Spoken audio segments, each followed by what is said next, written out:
Socialists were influenced by the writing of Karl Marx. Marx believed that due to the horrendous working and living conditions that most ordinary people had to put up with in industrialised countries like England and Germany, that the capitalist economic system would be overthrown.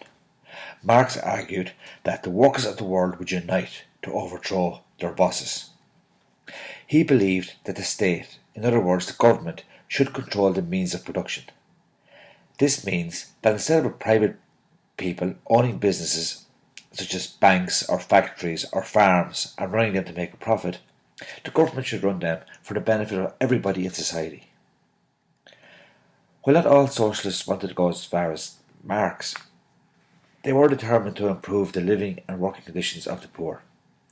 They expected the government to provide more and better services for the people.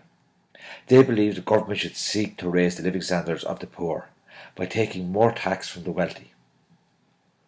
The living and working conditions in Ireland in the early years of the 20th century were very harsh.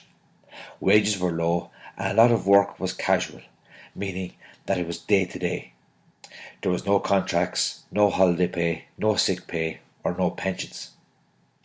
Two of the most prominent socialists in Ireland in the early 20th century were James Larkin and James Connolly. They believed that one way for workers to improve their working and living conditions was to form a trade union. A trade union is when the workers in the same job or trade join together to look for better pay and terms and conditions. Larkin and Connolly set up the Irish Transport and General Workers Union, the ITGWU. When it looked like Home Rule was going to become law, Connolly and Larkin established a political party, the Labour Party, to protect workers' interest in the new Home Rule Parliament. James Connolly said, "The cause of Labour is the cause of Ireland."